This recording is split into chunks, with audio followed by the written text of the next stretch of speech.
I model a branch line that runs one train, and I'm happy with that. And I don't like railroads that run train after train after train, back and forth, back and forth. I like to do switching, so I run one train. My op session can take as long as an hour. If you've never been here before, it could get two. Um, and then there's also that little Carlberg extension that takes another half an hour. But I'm only going to talk about the main run, the Story City run. And I have staging. I have 4 tracks of staging. I can have 3 trains for the Story City branch and 1 train for the Carlberg extension there at all times. It works out well. We've had groups come down where I've had guys here for groups of guys, probably 4 groups in a row. So while they're running a train, I can set up another train, and I've always got one ready to go. So I'm going to talk about how I reset the railroad rather than stage it. It's semantics, but we'll start with that. Let me figure out the pages turn. Oops.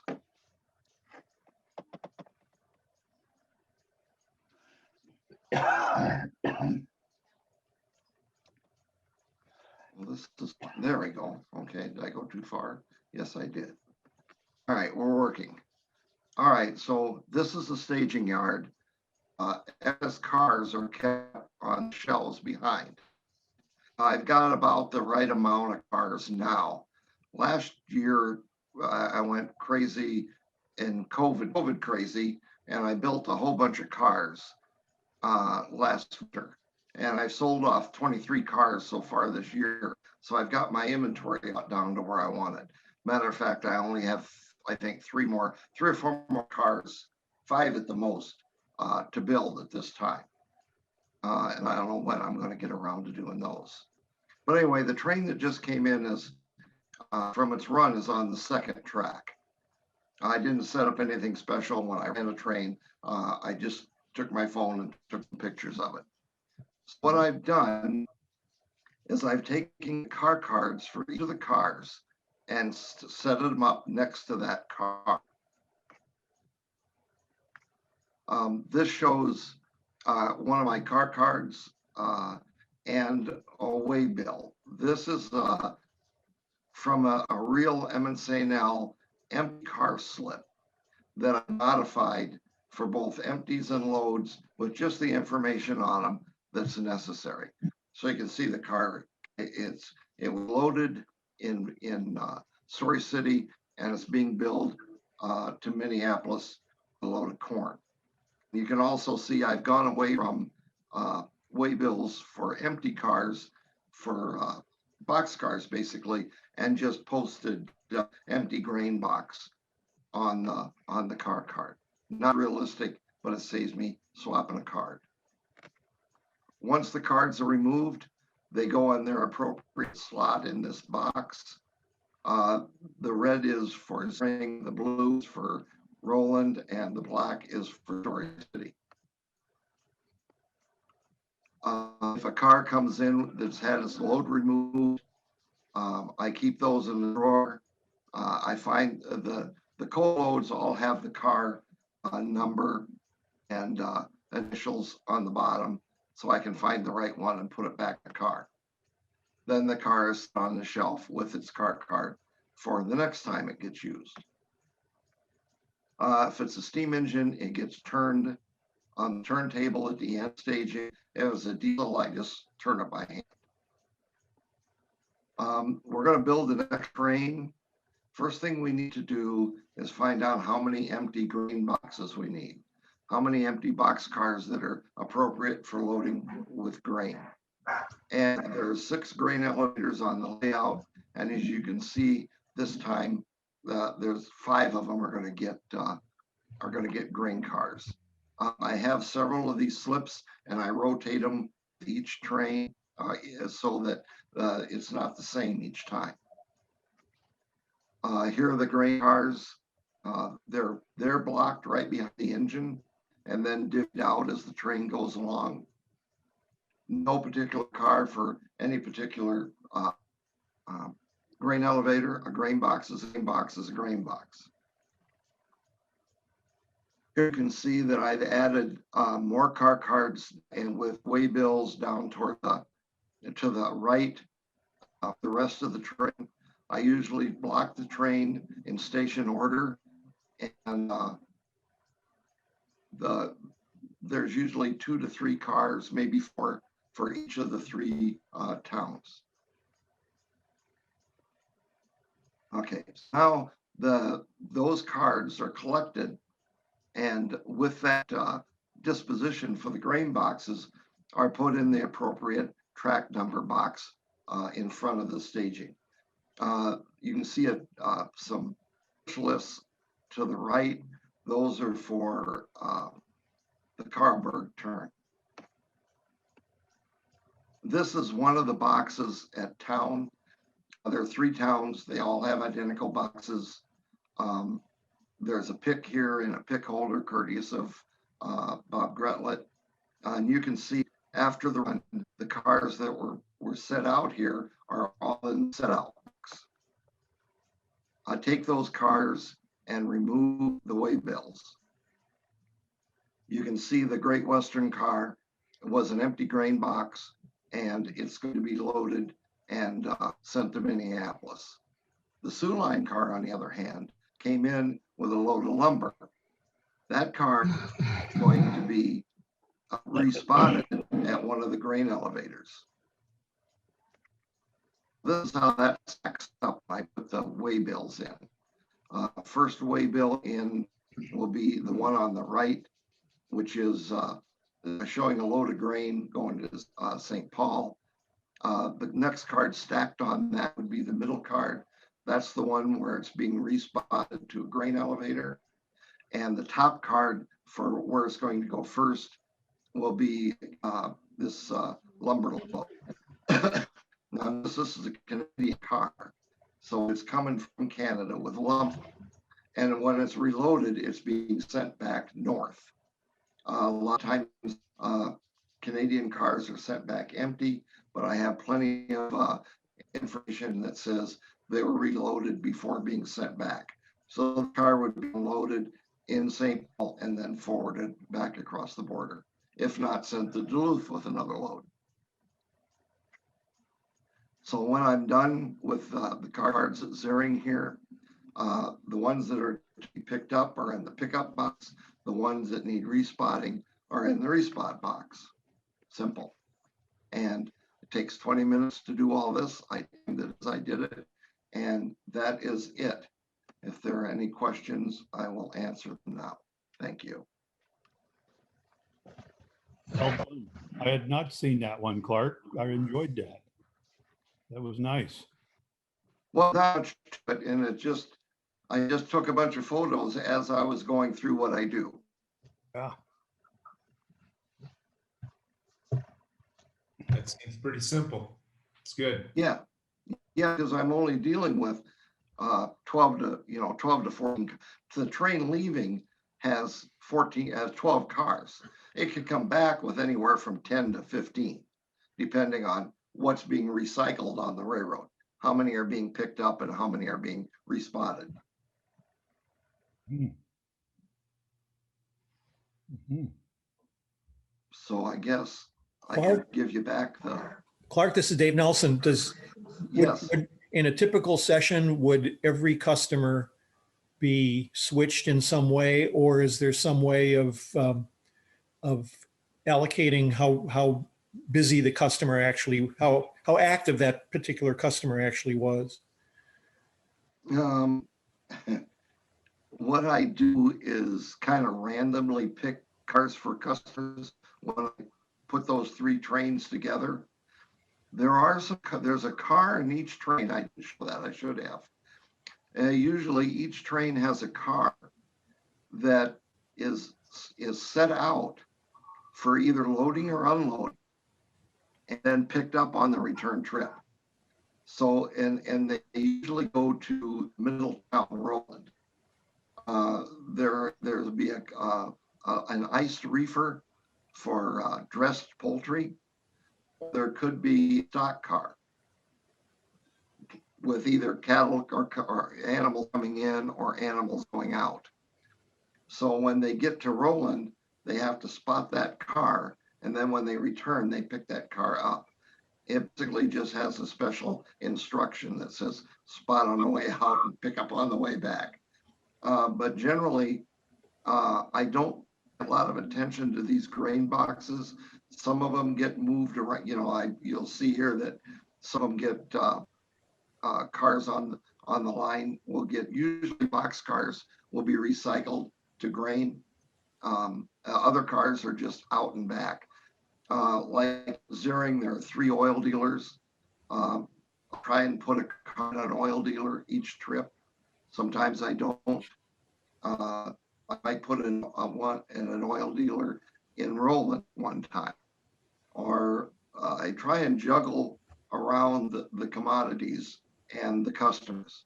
So I'm not doing repetitive each trip.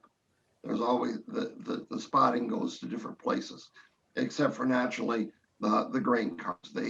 They're different box cars each time, and they go to the different grain elevators.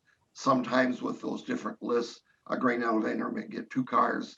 Next time it might not get any. I try, I've paid enough attention to the spotting frequency over the years that I know about how often these, and with information from the different towns, from seal books or agents' records, I have some idea on how often these towns would get cars.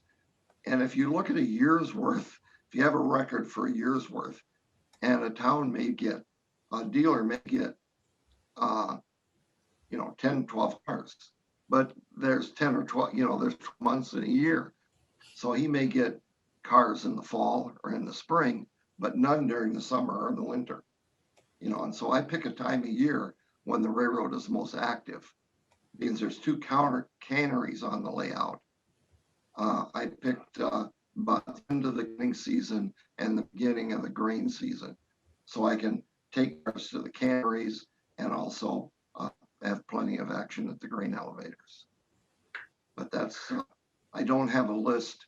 Matter of fact, there's a big discussion going on now about computer programs to generate your traffic for you. And I think I've only operated on one railroad that had computer generated lists, and it was a disaster. So I prefer either switch lists or the card system.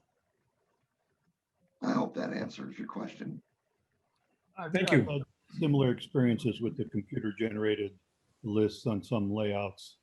Depends on how well the layout owner knows the program, or the helper who's running it just sets up things. But there's no forgiving. If a car doesn't get to the right place and the computer doesn't know about it, you can have a big foul up real quick. So I like what you've done. So Okay, I'll give the screen back. So when you run, you've got trains prepared on those 4 tracks and staging. Are those the trains that run during an operating session? Or It's they're one. Oh, it's Only just one train. okay. Yeah, it's not multi-train operation. Train goes out, train comes back, end session. It takes me anywhere from 45 minutes to an hour. Like I said, if I have people come that haven't been here before, they could screw up, especially at Story City, and end up spending 2 hours. Mm-hmm. So Okay. I go down and I haven't run for a couple of days, but I'll go down and run a Carlberg turn one day. I'll go down and I'll run one of the turn on the Story City Ranch another day. And with the card system, if I get pulled away to run errands or something, I can always come back and pick up where I left off the next day or later that day. Right. Cool. Okay, I'll give back the screen here, I think. Well, let me get this out of here. I know I'm stop share. That's what I want to do. There.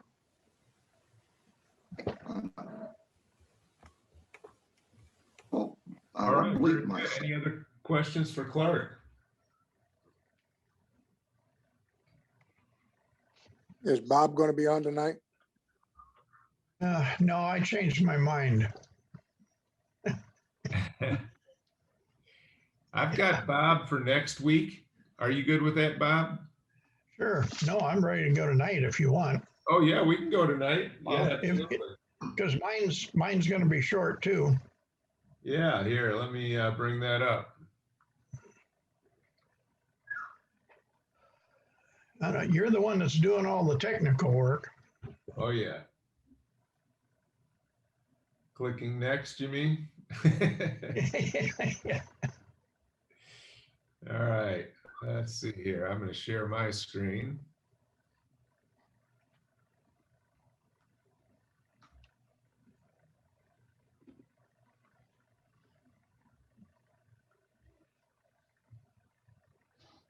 Off we go.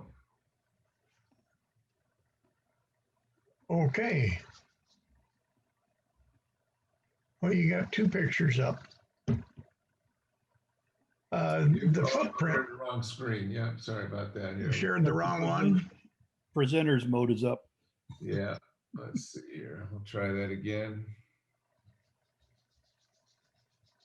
How's that? Good. They can probably read that better. That's a basic footprint of my railroad. In room, it's about, I think, 28 by 32 or something roughly like that. I made a rough sketch several years ago for visiting operating crews, so they at least had some idea of where they were at and what the railroad looked like, so they knew where they were going. The branch I model is 1967. Small branch ran from Vinton to the main part of it runs from Vinton to Iowa Falls. That's where the biggest share of the operating is, and the staging and the resetting. Starts. I have one track that pulls out, or one train that pulls out of Vinton, one staged one, and usually a second train staged ready to go. I wrote notes to go along with this. They didn't make any sense, so I wrote them again. They still don't make any sense, so we'll just give it a shot.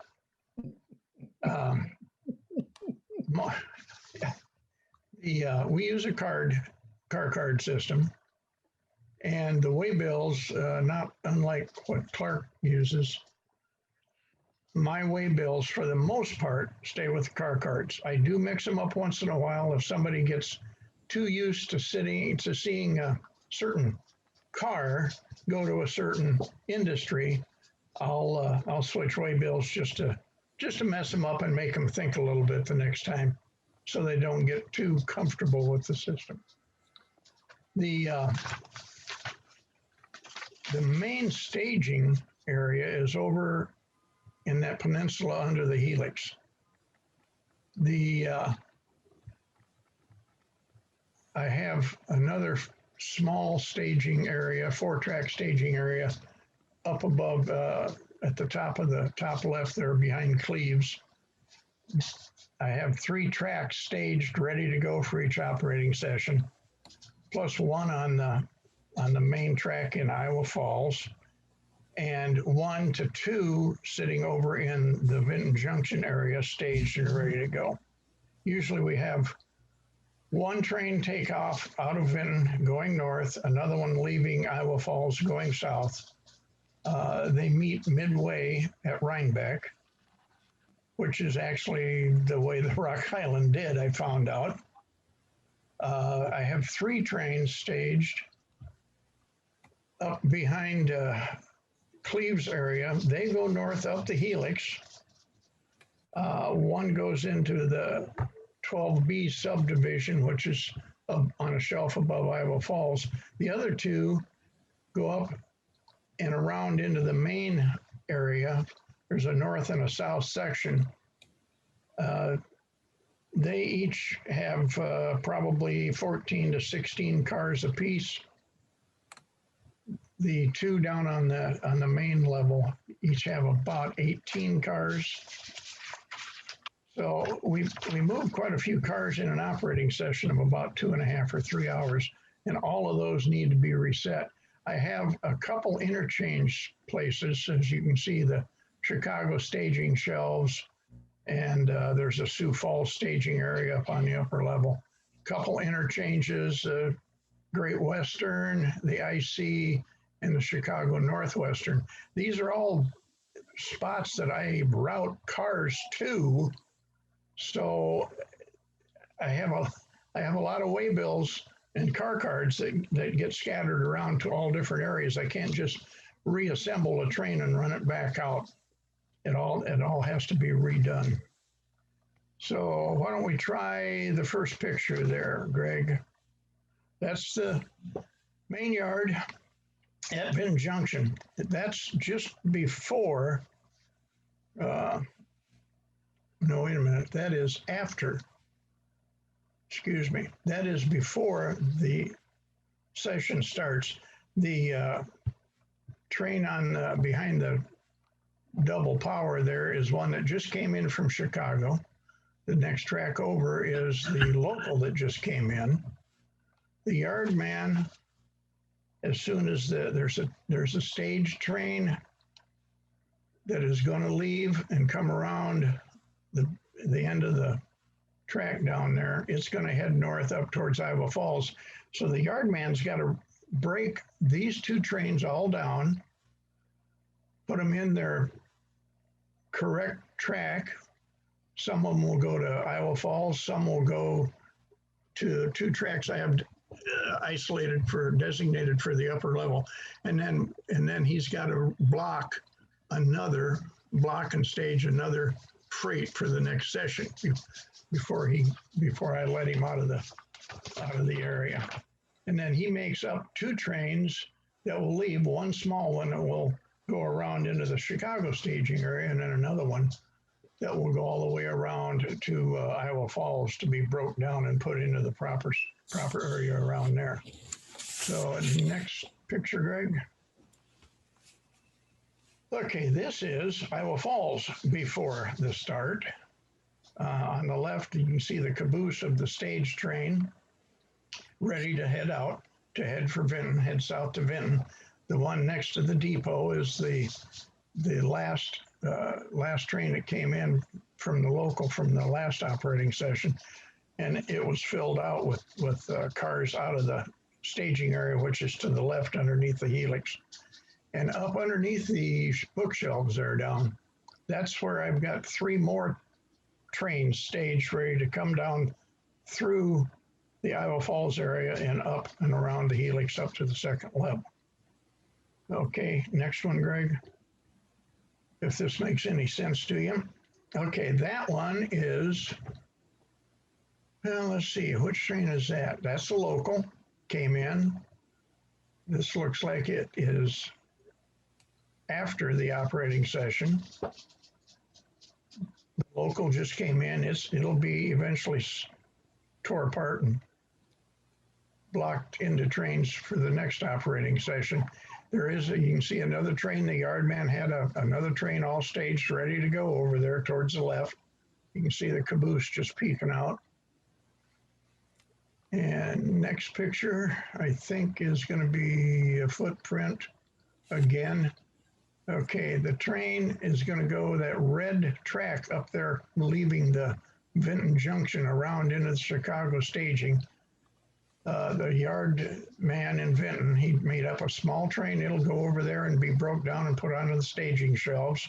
And then cars are rotated out of there, fresh cars, and they will go back into the Vinton yard. He's got another train that will go all the way around the layout and come around over and have to cool its heels at Wellsburg until the traffic thins out at Iowa Falls so they can get in. The next picture, Greg. That's the train going to the Chicago staging, coming around behind through part of the scenery there. This is the shortest piece of hidden. It's the only piece of hidden trackage I got. I learned early not to put too much trackage and hide it anywhere. It just don't work too good. Next picture. Okay, yeah, we can go on to the next picture instead of the footprint. There's the one that came out of the yard, out of Benton. That's the transfer to Iowa Falls with all the northbound stuff. And next picture. Okay, he's going to be waiting there. He's got to wait because there's going to be a local that came from Vinton that's going to be sitting in Iowa Falls, plus 3 trains that came down from the upper level. So next picture. Okay, there you can see it's starting to get a little crowded. There's the local sitting next to the depot that just came in. And this was taken just Monday night after the last operating session. This was a little bit heavier and a little odd too, because there was 22 cars. They usually start out with about 18 and they usually end up with about 18. This time he picked up way more than what he had started out with. And the odd part of it was that 11 of the cars were all grain cars headed towards the mill, which is unusual. Usually about a quarter to a third of the train, each train is going to be grain cars. And most of the cars, a good share of them, go from an elevator to a mill, then into staging shortly, and then made up into another train, and then back out to another elevator and another mill. But they don't go to the same elevator all the time or the same mill. So I keep the traffic mixed up a little bit for some variety. The train with the caboose on the back is the one that just came down from subdivision 12B, which is right above Iowa Falls. It's a smaller train usually. And behind it, next picture, Greg. In fact, the next 2 pictures, there's one of the trains coming down off the helix from the upper level, and I think the second one is right behind it, if I remember right. And they're all piled up trying to get into the yard. And usually that's where the session ends, because we end up with everybody has run a train. I've got a whole bunch of cars that have been moved, set out, picked up.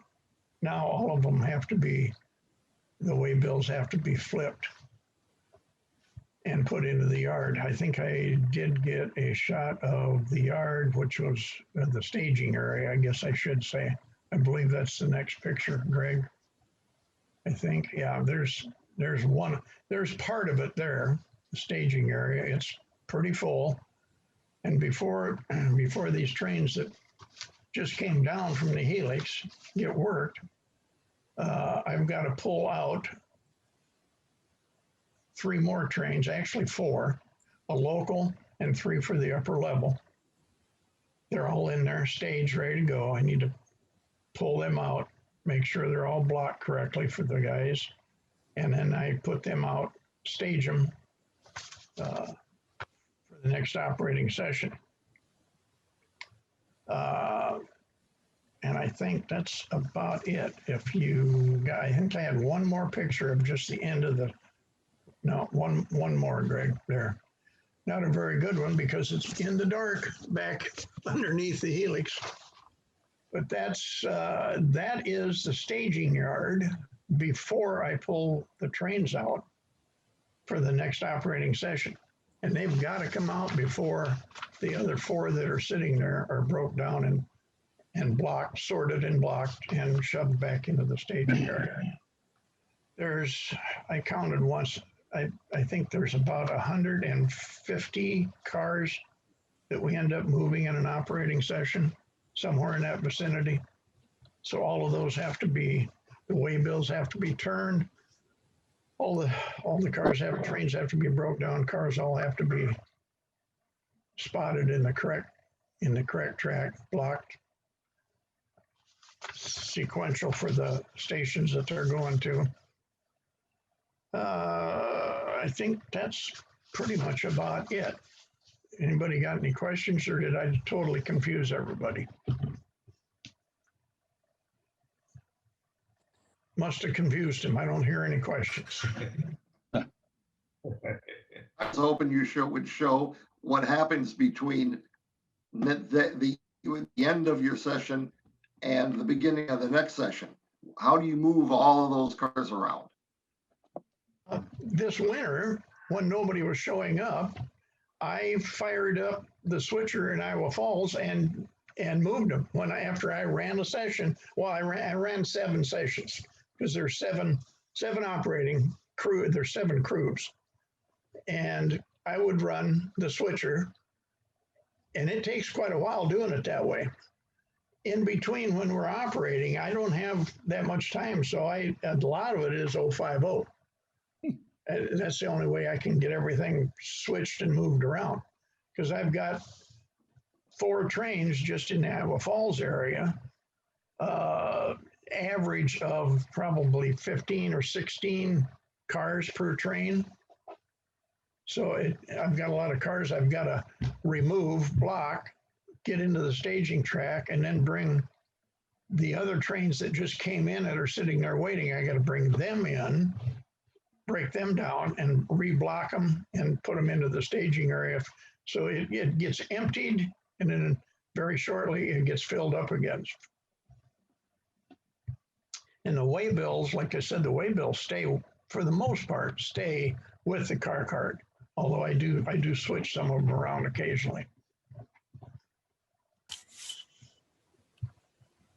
Makes me want to come up there sometime, Bob, and run. Well, we have an invitational occasionally. We haven't had for a couple of years, though. But Clark's usually running. July, I think. So I'll have to give you guys a heads up. Yeah. We've got a guy that has built one just southeast of Clear Lake, quite a big one, a more modern one. And because there for quite a while, it was just me and Clark and Bob Drenth for a little while that we could operate on. So we'd invite people for a weekend, come up, run trains. Mm-hmm. We usually stayed busy. Yeah, unless you want to run up on a Monday night or something. Yeah. Yeah, that could work too. Yeah, Or a Saturday afternoon. Yeah, pretty soon my calendar will be pretty open. So. Yeah. Well, you'll be busy building again. Well, there'll be that too. Yeah. Yeah. So. But the cars. It's not too long a drive. Yeah. I've had a lot of variety for the cars to be routed in a lot of different places. So I'm constantly shuffling cars around. Like when they go out and pick them up off the locals, they can go to any one of the 3 interchanges that I have, or back to either one of the ones on the upper level can end up down on the lower level and vice versa, or they can end up into some of the staging yards. So there's a lot of movement, and sometimes I lose track of where they're going, but they usually turn up and I find them, and we get it all sorted out. But it's a variety, and it keeps everybody, they don't see the same car in the same place all the time. Mm-hmm. Yep. Well, you might think so, because there's 45,000 Rock Island boxcars.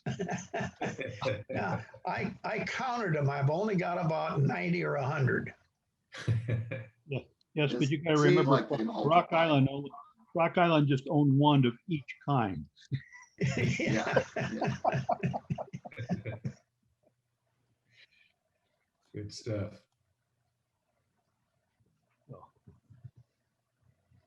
Well, that's one thing. I try not to have anything that is too unique, because people get used to it and they know right away where it's going to go.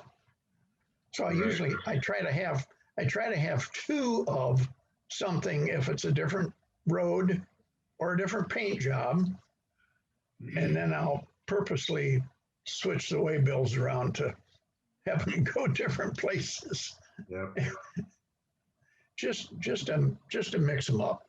And Clark keeps complaining about all the Rock Island. But I'll have you know, Clark, I counted them. I've got about 45 just Chicago Northwestern 40-foot boxcars with 6-foot doors to haul grain. So it's not just Rock Island ones. Yeah, I was thinking last winter when I was building all those cars, that all I was gonna have was Emmett St. L box cars. But I sold a bunch off before you guys ever have a chance to come over again. So there is some variety, not much, but some. But looking at the pictures there are of my line, the box cars that are on it appear to be mostly home row cars, because they would get loaded at the grain elevators and go to large grain terminals that were on the railroad. So that was all line haul money for the railroad. So Yeah. they use the cars. If you had a car that was going to get transferred, you'd put that in somebody else's car and send that wherever it was going. Yeah. Well, the thing was about this branch line that I modeled, there wasn't a lot of through traffic. It was mostly merchandise in from the outside world and grain. Some of it went out, but most of it went to mills that I modeled right on the layout. But some did go out. But there was no through traffic to that would be, like you said, just running a train through and that was it. This is all, the train comes on and you've got to switch it all out and it ends up at a terminal somewhere. Yeah, that's like Jason's layout. He has his trains blocked for the towns that are on the layout, but there's also, it's a through train. So there's a whole bunch of cars at the back of the train that just are there for the ride. And Yeah. one thing, when you have a through train like a bridge train, you can be a lot less particular on the cars you buy. You can chase shiny objects more and say, boy, that's a pretty car. I'll just stick that on the back of the train. Yeah. There's only a couple, I've only got a couple cars that way. One was that vinegar car that somebody was so nice to give me to build. And You got a pickle factory. yeah. And there's another one, that Lindy car that I made. That route, that goes from Chicago up to Sioux Falls and back again. That's one of the few that just makes just a round trip. One operating session in it, and it appears about 3 operating sessions later. But most of the rest of it's all comes on, gets switched out, something else goes off into staging. Okay, I either put everybody to sleep or I confuse everybody, so we must be done. Nice job, Bob. Thank you. Thanks, Clark. Time. You want any more? Or are we all done? I found out that about how far I could go without losing my Wi-Fi. Yeah. I was wondering what you were doing. I was trying to see You, your video. you wandered off. I'll step in just a minute and you can see how far I go and then things will go blank. Wait a minute, I got to share the screen somehow.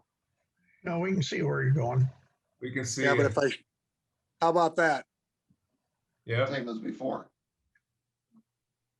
You're going to lose my voice very soon.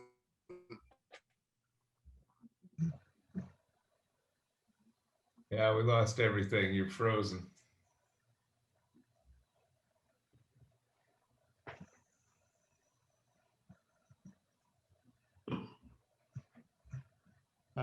That looks very familiar. I've seen that before. I've been to Ron's a time or two. So Yeah, that's where you walk into the train room and there's a bridge there that come up. There's 2 bridges there that come up so you can enter the circle to the right, which is where all the action is. And then the staging's off to the left. yes, and his workshop and paint booth, and yeah. So That's the quietest I've seen out of Ron in a long time. Hey, see, you're back or you're on. Oh, he's back. oh, stop talking about him. Well, you know, that I wanted to see how far, if I could show the whole layout. The problem is this iPad is connected to the Wi-Fi upstairs. It's not connected to the Wi-Fi downstairs.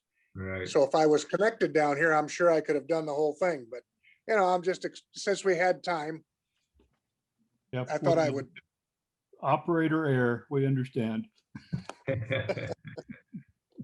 So, All right, I'm done.